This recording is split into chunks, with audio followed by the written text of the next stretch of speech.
రండి పిల్లలు, దగ్గరికి రండి. ఈరోజు మీకొక అద్భుతమైన కథ చెప్తాను. అనగనగా విజయనగర సామ్రాజ్యాన్ని శ్రీకృష్ణదేవరాయలవారు పరిపాలిస్తున్న కాలమది.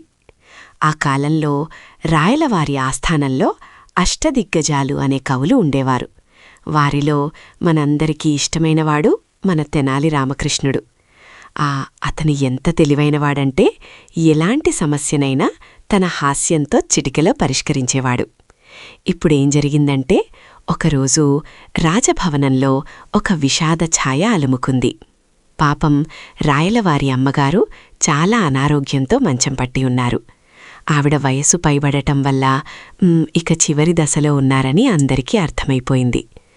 రాయలవారు తన తల్లి మంచం పక్కనే కూర్చుని కన్నీళ్లు పెట్టుకుంటూ, అమ్మా, నీకేమైనా చివరి కోరిక ఉందా అని అడిగారు.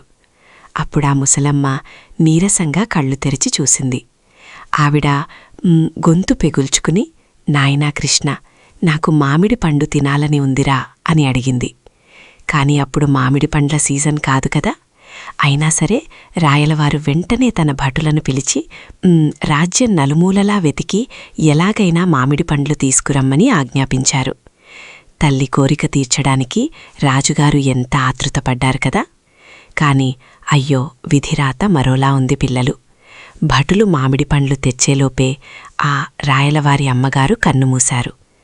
పాపం రాయలవారికి గుండె పగిలినంత పనైంది. తన తల్లి చివరి కోరిక కూడా తీర్చలేకపోయానని ఆయన చాలా బాధపడిపోయారు.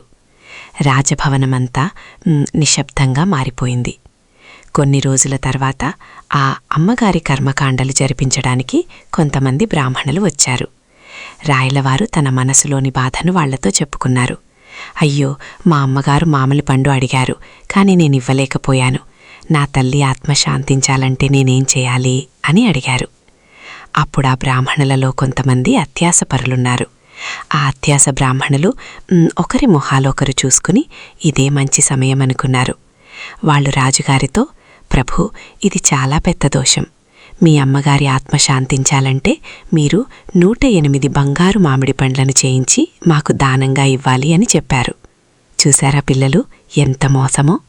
రాయలవారు అమాయకంగా, అలాగే స్వామి, నా తల్లి ఆత్మశాంతి కోసం ఎంత ఖర్చైనా పర్లేదు అని వెంటనే ఒప్పుకున్నారు.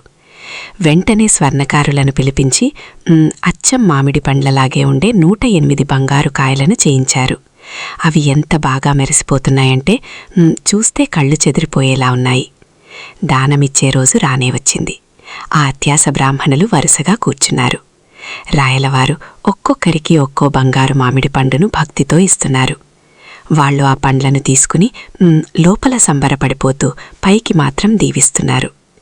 ఈ విషయం మన తెనాలి రామకృష్ణుడికి తెలిసింది. రామకృష్ణుడు వెంటనే గ్రహించాడు, ఇది ఖచ్చితంగా మోసం. తల్లి కోరిక తీరకపోతే బంగారు పండ్లు దానం చేస్తే ఆత్మ ఎలా శాంతిస్తుంది? ఇదంతా బ్రాహ్మణుల దురాశే అని అనుకున్నాడు.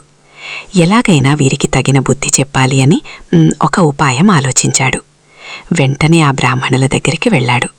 రామకృష్ణుడు వాళ్లతో, స్వాములవారు, మీరు మా రాజుగారి తల్లి ఆత్మశాంతి కోసం చాలా గొప్ప కార్యమే చేశారు. మా అమ్మగారి తిథి కూడా ఈరోజే. మీరు దయచేసి మా ఇంటికి వచ్చి భోజనం చేసి నేనిచ్చే దానం కూడా స్వీకరించాలి అని చాలా వినయంగా అడిగాడు. బ్రాహ్మణులు మరో దానం దొరుకుతుంది కదా అని ఎగిరిగంతేశారు. అందరూ తెనాలి రామకృష్ణుడింటికి చేరుకున్నారు. రామకృష్ణుడు వాళ్ళందరికీ అద్భుతమైన విందు భోజనం ఏర్పాటు చేశాడు. పిండి వంటలు, పాయసం, వాసన చూస్తుంటేనే నోరూరిపోయేలా ఉంది. బ్రాహ్మణులు కడుపు నిండా తిని, అబ్బా, ఏం రుచి, ఏం రుచి అని మెచ్చుకున్నారు. ఇక అస్సలు కథ ఇప్పుడే మొదలైంది. భోజనమయ్యాక బ్రాహ్మణులు దానం కోసం ఆశగా ఎదురుచూస్తున్నారు. రామకృష్ణుడు తన సేవకులను పిలిచి, ఒరే, లోపల సిద్ధం చేసినవి తీసుకురండి అన్నాడు. సేవకులు వెంటనే నిప్పుల కుంపటిలో ఎర్రగా కాల్చిన ఇనుప వాతలను పట్టుకుని వచ్చారు. అది చూడగానే బ్రాహ్మణులు హడలిపోయారు. బ్రాహ్మణులు వణికిపోతూ, రామకృష్ణ, ఇదేంటి, దానమిస్తానని చెప్పి ఈ ఇనుప చువ్వలు తెచ్చావేంటి అని అరిచారు. అప్పుడు రామకృష్ణుడి చాలా అమాయకంగా, అయ్యో స్వామి, మా అమ్మగారు చనిపోయే ముందు కీళ్ల నొప్పులతో చాలా బాధపడ్డారు. ఆవిడ నొప్పులు భరించలేక తన కాళ్లకు వాత పెట్టమని అడిగారు అని చెప్పాడు. రామకృష్ణుడు ఇంకా ఇలా అన్నాడు, నేను వాత పెట్టేలోపే మా అమ్మగారు చనిపోయారు. ఆవిడ చివరి కోరిక తీరలేదు కదా, అందుకే రాజుగారి తల్లి కోరిక కోసం మీరు బంగారు మామిడి పండ్లు తీసుకున్నట్లే మా అమ్మగారి ఆత్మశాంతి కోసం మీరు ఈ వాతలు స్వీకరించాలి అని లాజిక్ లాగా మాట్లాడాడు. అది విన్న బ్రాహ్మణులకు మతిపోయినంత పనైంది. బాబోయ్, వాతలు పెట్టుకుంటే మా ప్రాణాలు పోతాయి అని లబోదిబోమన్నారు. కాని రామకృష్ణుడు వదల్లేదు. మీరిది తీసుకోకపోతే మా అమ్మ ఆత్మ ఘోషిస్తుంది అని పట్టుపట్టాడు. చేసేదేమి లేక వాళ్ళక్కడి నుండి పారిపోయి నేరుగా రాజుగారి దగ్గరికి వెళ్లి ఫిర్యాదు చేశారు. సభలో రాజుగారు బ్రాహ్మణుల మాటలు విన్నారు. ఆయనకు చాలా కోపమొచ్చింది. వెంటనే రామకృష్ణుణ్ణి పిలిపించి, రామకృష్ణ, ఏంటిది, గౌరవనీయమైన బ్రాహ్మణులని ఇలా అవమానిస్తావా, వాతలు పెట్టావా అని గట్టిగా అడిగారు. సభ అంతా నిశ్శబ్దంగా ఉంది. రామకృష్ణుడు వినయంగా నమస్కరించి, ప్రభు, నేను శాస్త్రం ప్రకారమే చేశాను. మీ అమ్మగారు మామిడి పండు అడిగారు, అది ఇవ్వలేదు కాబట్టి బంగారు పండు ఇస్తే ఆవిడ ఆత్మ శాంతించిందని వీరే చెప్పారు కదా. మరి మా అమ్మగారు వాత పెట్టించుకోవాలని అనుకున్నారు, అది జరగలేదు.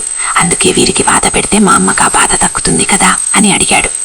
అప్పుడు రాయలవారికి అసలు విషయం అర్థమైంది. ఓహో, అంటే మామిడి పండు తింటే ఆత్మ శాంతించినప్పుడు వాత పెడితే నొప్పి తగ్గుతుందా అని ఆలోచించారు. రామకృష్ణుడు ఉద్దేశం ఆ బ్రాహ్మణుల దురాశను బయట పెట్టడమే అని రాజుగారు గ్రహించారు.